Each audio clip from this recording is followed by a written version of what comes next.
ప్రయత్నించలాడండి. కొద్దిసేపు దేవుని యొక్క వాక్యం వినక ముందు మనము ప్రార్థించుకుందాం. పరిశుద్ధమైన ప్రేమ గల తండ్రి, జీవగల దేవ, నీకు స్తోత్రాలు, వందనాలు.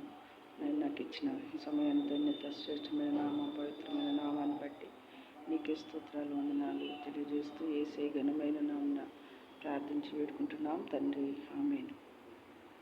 దీని యొక్క వాక్యం సిపోర గురించి మరి నిర్గమకాండము 2:21 ఉన్నదండి. సిపోర అంటే పిచ్చుక. మరి మోషే ఐగుప్తు నుండి పారిపోయి మిద్యాను దేశమునకు చేరినప్పుడు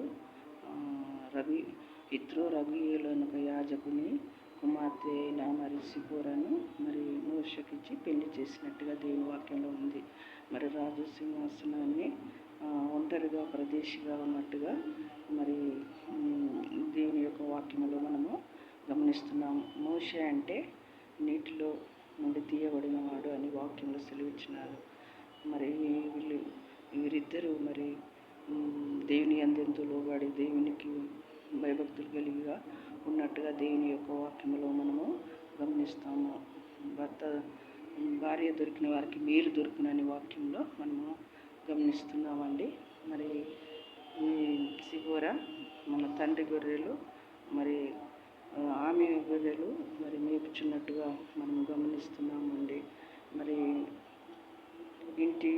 ఇంటిని కుటుంబాన్ని మరి ఎంతగానో మరి దీవెన ఆశీర్వాదాలు తన ఇంటికి వచ్చినట్టుగా మనము గమనిస్తున్నామండి. మరి దేవుని యొక్క వాక్యం మనము గమనించినట్లయితే మరి లేవియ ఖండము 12:2 8వ దినమున నా బిడ్డకు సున్నతి చేయించెను అన్నట్టుగా మరో వాక్యంలో మనం గమనిస్తున్నాము. అదే విధముగా సంఖ్యాకాండము 12:1 ఏముందంటే మోషేను మరి కూషు దేశము స్త్రీని వివాహం చేసుకున్నట్టుగా మరి ఆ వివాహం చేసుకున్న స్త్రీని బట్టి అతడు మిరియాము అహరోనులు అతనితో మరి విరోధముగా మరి మాట్లాడినట్టుగా దేవుని యొక్క వాక్యంలో మనము గమనిస్తున్నామండి. దేవునికి వందనాలు.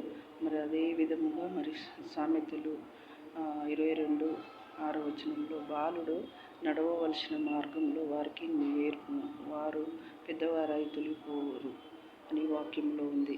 కీర్తనలు 84 మరి మాట చూసుకుందాం. సైన్యములకు అధిపతి అయిన మరి మా నివాసములు ఎంత రమ్యములో, నీ మందిరము చూడవాలనని ఆశపడినట్టుగా మరి దేవుని యొక్క వాక్యంలో మనము గమనిస్తున్నామండి.